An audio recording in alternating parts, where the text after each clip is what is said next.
Hi, everyone, and welcome to Soul Talk with Sonia. I'm so glad that you're here with me, and today is a great day. Any day that you're alive, to me, that's a great day. So, today is my birthday, and for those who are just tuning in, my mission is to really help single ladies wait with God on their spouse to encourage you because I know that there are so many single women who are discouraged, wondering, am I ever going to get married? Is that punishing me? What is the hold up? Lonely, tired of being alone, depressed, etc. And so I just want to encourage you to wait with God.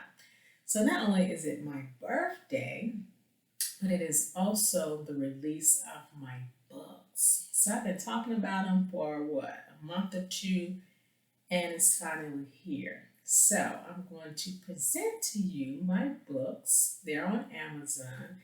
Now, these copies are my proof copies. So even though it's September 9th, I'm filming this in August. So your books will not have the not for resale on it, but they are available now today on Amazon.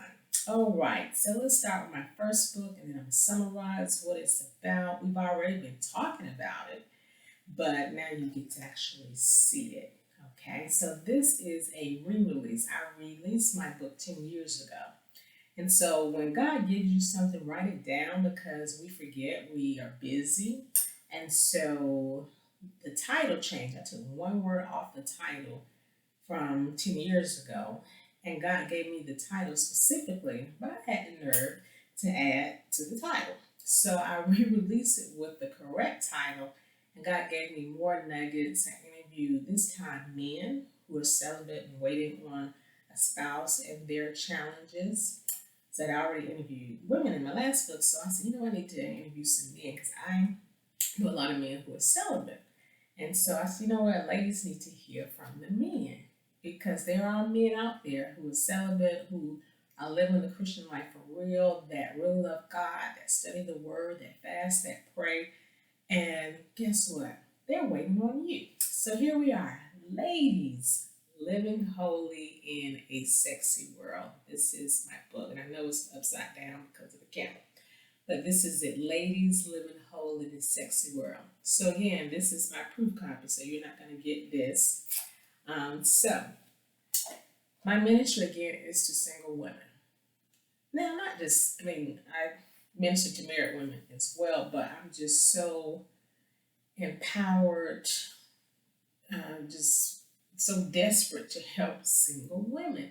Because what I don't want and what God doesn't want is for you to marry someone that is not assigned to your purpose, that God did not hand choose for you. And if you do, if you marry somebody out of God's will, that's walking in disobedience. And you don't want to be married and miserable. So it's important that you wait with God. And then I'm talking about my second book, because that book is about waiting.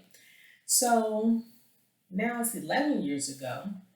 I was at home praying and all by myself, and I heard holiness, holiness. Now I'm low key freaking out. Like, what is this? What is happening? So I wasn't afraid. I knew it wasn't the devil. I know the devil's not going to just be crying out holiness. So I knew this is God, but I just never heard him speak to me like that. And he spoke to me as if he was on a mountain, like it was vibrating, like this desperate cry. And so I said, God, who are you talking about? It's interesting I didn't say what, but who. And he went on to say, women.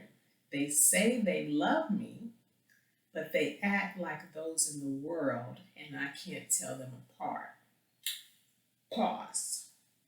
So, a few weeks ago, I did videos on Church Girl, and this is what God was talking about. Women who say, oh, I love God, and go to church, and they pray, and they worship, but their behavior, their actions, they're doing the same thing that women who are worldly do. God said, there is no, you're not distinguished. But there is a distinction between the godly, the ungodly, the holy, and the unholy. So then he gave me the title, Ladies Living Holy in a Sexy World. I added the single. So God gives you something, please write it down and do it exactly the way he tells you to do it. So then he gave me the chapters, mind, body, and the soul. So in chapter one, the mind, I talk about how to have the mind of Christ, how to discipline your mind, how to let go of those distracting thoughts, how to listen so that you can hear from God. Do you know how hard it is to quiet your mind? That takes practice. I'm talking about also the undisciplined mind. So God said to me one day as I'm working on the book, he said, Sonia, your mind is undisciplined. And me with my smart mouth, I said, God, no, it's not. He said, let me show you. So he said, set the timer. So I set the timer for a minute. I could not quiet my mind. Then he said, okay, set it for 30 seconds. I could not quiet my mind. Then I did it for, I believe it was 10 seconds. Even with that, my mind still wasn't quiet. So then he sat me down after he proved me wrong in a very nice way. Then he started teaching me about the undisciplined mind. So, chapter 2, the body. I talk about how to present your body as a living sacrifice. Now, when we hear when we hear the word holy, holiness, consecration, sanctification, we think of this, I think people think of this doom and gloom life. Like I am to wear dresses down to my feet, no makeup. I stay at home, I'm looking for walls. Living holy, consecrated life, a sanctified life has nothing to do with living a mundane life. What it has to do with is following the Bible, how God tells you to live. That's it. Who says being a Christian has to be boring? The Christian life is what you make it. So it's using your GPS system, your God positioning system, which is the Bible. It's a compass. It tells you how to live. The Bible is a book of prevention. It's trying to prevent you from going to hell, prevent you from making mistakes or the same mistakes over and over. It's a book to prevent you. So when you're reading the Bible, studying the Bible, you're looking at what others did so you won't do it. You're looking at their consequences so you won't have consequences because you're choosing to live the way God told you to live. So prior to getting married, I lived a very fruitful single life. I wasn't mundane. Did I get bored? Yeah, absolutely. Because there are times in my single life I was so focused on a husband that I couldn't really enjoy life because it's like, oh, I want to do this. Tired of girlfriends, tired of sisters, tired of hanging out with women. But you know what? I'd rather do that than stay at the house and look at four walls. Okay, so the body talks about how to present your body as a living sacrifice. I talk about the difference between dating and courting. There is a difference. I used to date, then I said, this is not happening for me. This is not it, God. And then I got introduced to courtship. And so I embraced courtship. My husband and I courted. We got married in less than 8 months. Happened so quick. And that's the benefit of waiting. Because when God takes you out of the waiting room, bam, it's like a boomerang. A boomerang, you pull it back. So in the waiting room, you're restrained. You can't do what you want to do because you're waiting on something to manifest. But when God lets it go, he accelerates you.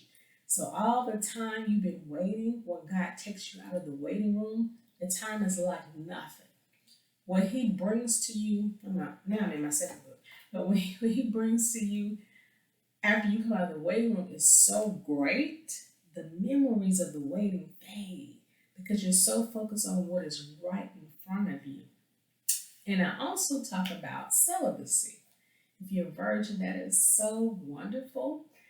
But if you desire to be celibate, I teach you how to do that. I was a virgin until I got married. And so the blessing is in obedience. I promise. And I had a prophecy. Well, Pastor prophesied to the whole church. But I knew that prophecy was for me. And he said, after you come out of your storm, after you come out of what you've been through, you're going to have to pinch yourself and ask yourself, is this real? Because it's going to be, he said, it's going to be like a dream to you. And you're going to just be in such awe. You have to pinch yourself and say, is this real? So the other day, my husband was staring at me, which he does often. I said, babe, what? What is it? I just pinch myself sometimes. So when I'm in awe of what God has done with my Boaz, instead of pinching me, I pinch him. So we pinch each other. And we both are still almost 2 years in. Our anniversary is tomorrow. Remember, I'm recording this in August. So we have to pinch ourselves and ask ourselves, is this real? Sometimes I'm staring at him like, and I tease, I said, baby, you AI. He started laughing. And I said, turn around. Is there a little compartment that I open like he's a robot? So AI, artificial intelligence, like, is he for real? Like, are you real? Because you're like, too good to be true. But that's, he's flawed, I'm flawed. But that's what God will do for you when you wait with him. Okay, so last chapter, chapter 3, the soul. The soul, the definition of the soul is your will, your emotions, your thoughts. And so I talk about giving up your will of what you want to do when you're single, married to, but especially when you're single, you have to really crucify your flesh because it's easy to, you can be married. I could have been married a long time ago. Those men were not my spouse. So I could have gotten somebody. That wasn't a problem. But it's the waiting for who God has. Because you discern, he's not the one. You know that. But you either do your will and date him anyway, or you choose God's will and say, no, I'm sensing this is not the one. Because we can compromise, we can settle because of loneliness, because of impatience, because of a clock, right? This fertility clock, or these deadlines that you have set for yourself. And so with the soul, you're giving up your will. Your emotions, are you emotionally whole? Are you really ready for a relationship? Have you healed from the last couple of relationships? And then your thoughts, which we talked about in chapter 2. So that's the summary of ladies living whole in a sexy world. And this world's sexy. It's very sexy. All right, so second book. The weight is killing, not me. God is not trying to kill you, but he's trying to kill the flesh. So in the book, I just talk about what to do while you're waiting. And we can get impatient, take matters into our own hands, and say, you know what, God, I'm just going to do it myself. I'm tired of this waiting. And, we all wait. We wait every day. We wait in traffic, we wait at the light, we wait in the bank, we wait in the grocery store. Everything is a wait. But then there are times when you can be waiting for things for months or years. That's being in the waiting room, where it's you and God. And so I teach 5 steps that you go through while you're in the waiting room. This book is packed. It is packed. You want to get this. Because if you're not in a wait, that means you recently came out of the wait. And if you recently came out, guess what? You will have another wait. It's inevitable. It is what it is. And so I teach you 5 steps. I also talk about what happens when you're waiting mentally, because there are misconceptions of the wait. So for example, Job, we know the story. Job, upstanding, perfect, righteous man, not really perfect literally, but upstanding, righteous man. The devil had to. Anytime the devil wants to do anything to you, he has to get permission because God is omnipotent. He's all powerful. So the devil goes to God and says, hey, can I do this to Job? Says yes, and loses everything. So then his friends in quotes, are having a discussion trying to analyze, process why all of this catastrophe happened to Job. And so Job was struggling mentally. He was in the waiting room. And God, of course, gave him double for his trouble. But the question is, what was happening to Job while he was waiting? After the wait, again, he got double for his trouble. He saw God totally different. He had a new level of faith, a new level of trust. His eyes were open. He said, summarize, I thought I saw you before, but now my eyes see like, okay, I really see you. So I was waiting on multiple things in my life at the same time. They were like overlapping weights. And so I related to Job so much. And so I understand what Job was saying when he says, I thought I knew you before, God, but now I saw you before, now I really see you. And I can relate to that because when you come out of the waiting room, your relationship with God is on a whole nother level. Because when you wait, there's doubt, there's confusion. Well, I thought God told me this to do this. I did it, nothing's happened, or it failed. To you, it failed, or God tells you to do something, you do it, and the opposite happens, and then you waited on restoration, or He gives you a prophetic word and it hadn't manifested, and months and years have gone by, and it's just you question, what's that God? You may get confused. Then the devil gets in your ear and tells you something that's totally different. So during that trial, God is doing work in you, and then once you come out of the waiting room, then He wants to do it through you. So all I can say is this book is packed. These are not long reads, like 135 pages, 140. But these two books, to me, you have to marinate on these books. They're easy reads, but you may read a little bit and have to just process it. Because when I talk about the difference between dating and courtship, I give a totally different perspective on your spouse and how to, in other words, let go of the dating, embrace courtship, and it's different. It's different. That's all I can say. So anyway, ladies, maybe some gentlemen watching, I want you to know who God has for you. God has assigned someone specifically to you. And that's who I want you to be with, so you can have peace and joy in your marriage. No marriage is perfect, doesn't exist, but man, wouldn't it be great to be in a marriage because you obey God, because you obey who He sent for you, because we have free will. And so you can marry somebody, but that may not be who God has for you. And so don't take matters into your own hands, marrying somebody, you're walking down the aisle and you know that's not him. Okay. There are people out there who got married on their wedding day who knew that wasn't their spouse, but they did it anyway. I talk about that. That's the story here.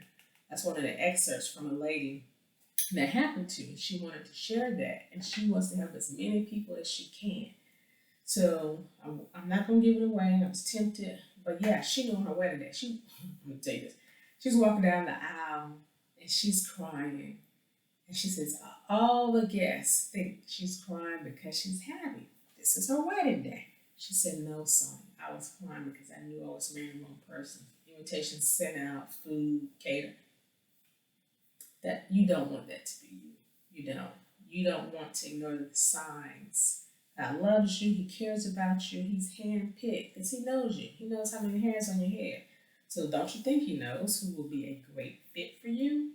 And so it's just getting past being in the waiting room, right? Now, the waiting room, that's just not about a man. That's waiting on whatever. Healing, job, promotion. It's waiting on multiple things, many things. Okay, so I teach you how to wait with God. So stay tuned. I'm going to, next video, talk about the mind. I'm going to read a little bit from my book and teach you how to discipline your mind. Be blessed, and thank you so much for tuning in to Soul Talk with Sonia.